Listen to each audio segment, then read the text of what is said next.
ही उपलब्ध करा दिया जाएगा। साधु। मोक्षस्य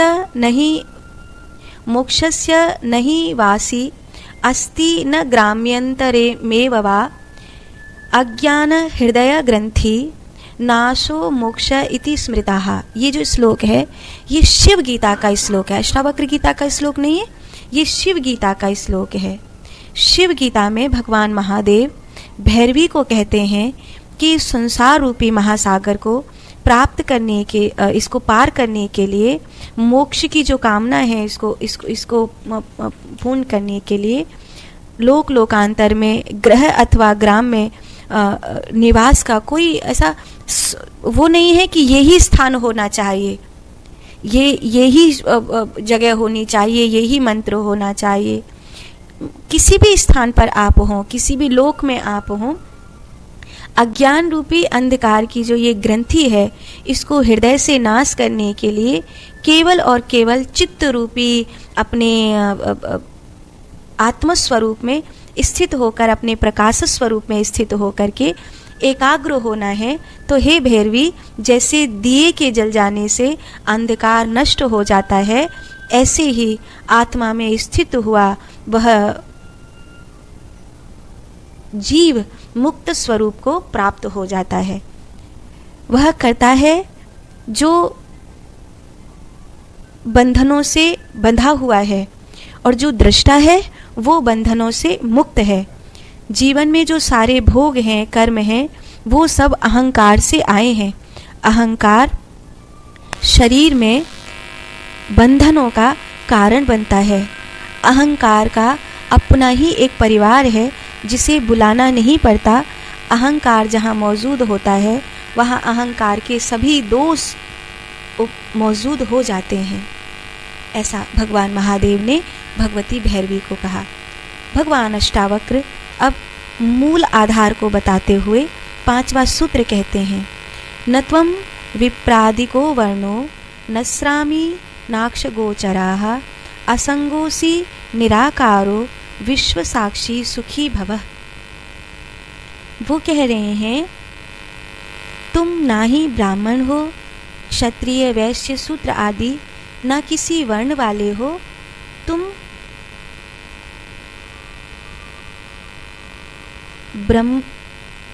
न ही ब्रह्मचर्य, गृहस्थ, वानप्रस्थ, संन्यास आदि इन आश्रमों में रहने वाले हो, तुम न ही दृष्टि आदि अज्ञान इंद्रियों के विषय हो, इंद्रियां तुम में रमण नहीं कर सकती, उनकी पहुंच से परे हो तुम असंग हो, अर्थात किसी प्रकार के संग से परे हो, तुम निराकार हो, अर्थात बिना नाम रूप के हो, और तो इस संपूर्ण सृष्टि के साक्षी हो, इसीलिए अब तुम सुखी हो जाओ।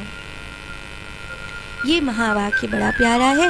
5वां सूत्र हमें शरीर के सभी बंधनों से मुक्त होने की बात कह रहे हैं। हमारे 4 आश्रम हैं, ब्रह्मचर्य आश्रम, गृहस्थ आश्रम, वानप्रस्थ आश्रम और संन्यास आश्रम। लेकिन भगवान अष्टावक्र कह रहे हैं तुम चारों आश्रमों में से किसी में नहीं हो। भूल जाओ, तुम ना ब्रह्मचारी हो, न गृहस्थी हो, न तुम वानप्रस्थी हो, न तुम सन्यासी हो। तुम इन चारों आश्रमों से परे हो। तुम संसार के किसी वर्ण में नहीं हो। संसार के किसी भी वर्ण में स्वयं को न बांधो, न संसार के किसी आश्रम में अपने आप को बांधो, और न इंद्रियों में रमण करने वाले बनो। किसी भी इंद्रिय की पहुंच से अपने आप को परे करो, अपने आप को दूर करो। रूप, रस, गंध, शब्द और स्पर्श, यही सब तो है इंद्रिय। आपने महसूस किया है जब वासनाएं प्रबल होती हैं तो काम की तरंग उठती है, समझ में नहीं आता, बुद्धि काम करना बंद कर देती है, शरीर व्याकुल हो जाता है। यही कारण है आज घर घर वैश्यालय जैसे खुले जा रहे हैं। हर एक बुद्धि में वैश्यालय खुल गया। जैसे ही एक तरंग ने जोर मारा शरीर में, उसी समय बुद्धि ने काम करना बंद किया। पहले इतने साधन नहीं थे। तरंग तो पहले भी उठती थी, वासनाएं तो शरीर में पहले भी जोर मारती थी, इंद्रियों में हलचल पहले भी होती थी, लेकिन मजबूरी ये थी कि मनुष्य को उसे छुपाना पड़ता था। मनुष्य उससे डरता था, मनुष्य को ग्लानि होती थी, मनुष्य को अपने आप के प्रति निम्नता का भाव आता था। लेकिन अब ऐसे ऐसे मोबाइल में ऐप खोल के बैठ जाता है जिसमें कुछ स्त्रियां कपड़े उतार कर दिखा रही हैं, कुछ पुरुष हैं, ऐसे ऐसे वीडियो क्लिप हैं, ऐसी ऐसी फिल्में हैं, उनको देखने में अपने शरीर में इंद्रियों की जो तरंग उठी थी उसको, उस ऊर्जा को व्यय कर देता है।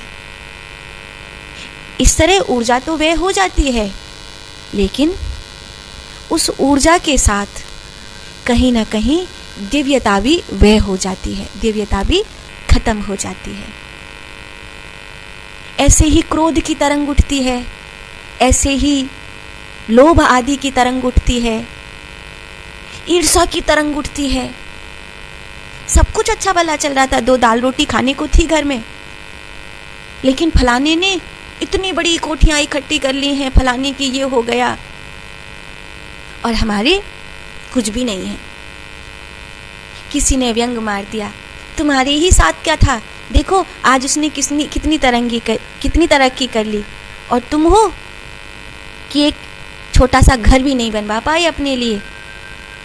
बस एक ईर्ष्या की तरंग ने जोर मारा, मेरे पास कुछ क्यों नहीं है, सबके लिए इतना सब कुछ हो रहा है, मेरा कुछ क्यों नहीं हो रहा है, मेरे भी होना चाहिए, मेरे भी ये होना चाहिए।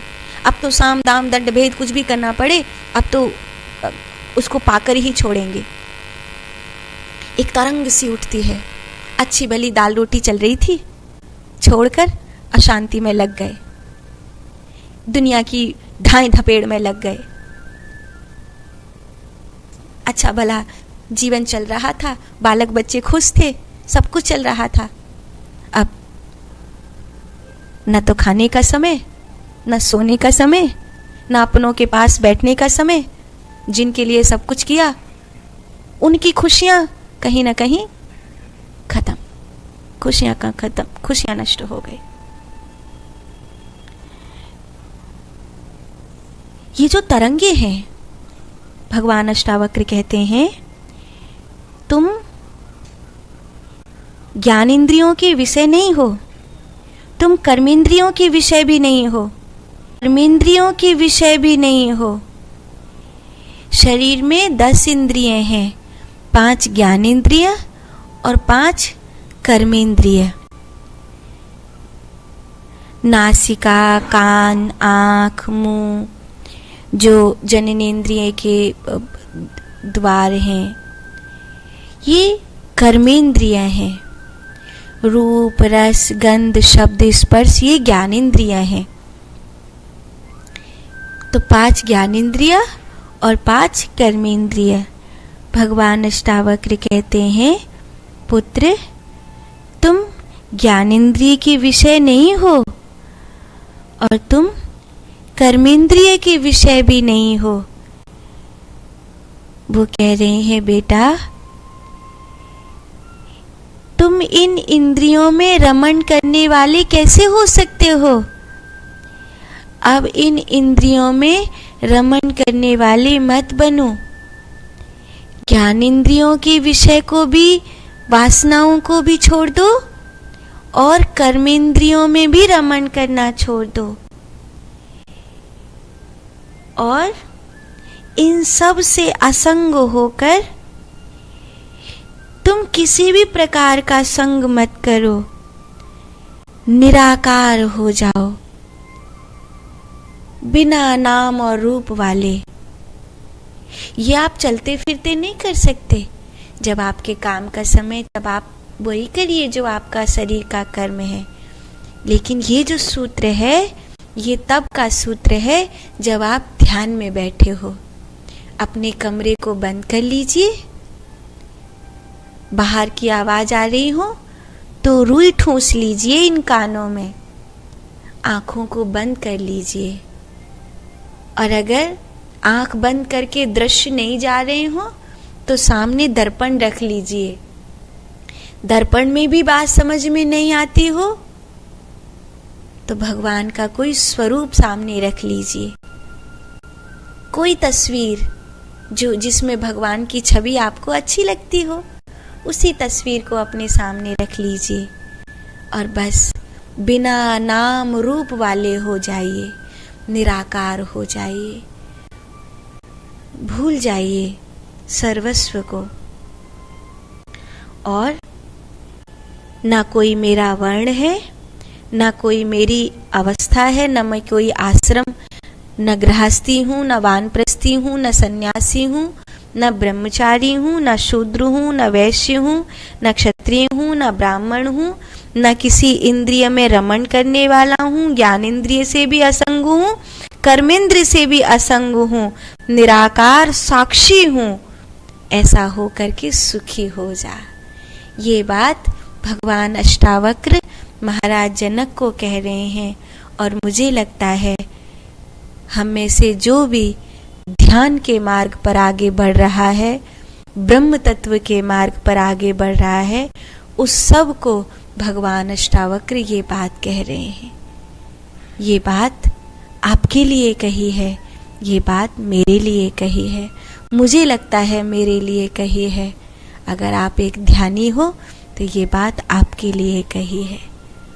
बैठ जाओ, 10 मिनट तो मिलती होंगी ना, 10 मिनट कमरा बंद कर लो और इस 5वें सूत्र को बार बार बार बार अपने चित्त में आने दो और डूब जाओ।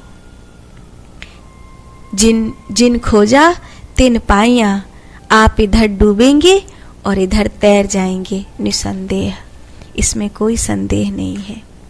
अब हम 6वें सूत्र को लेते हैं।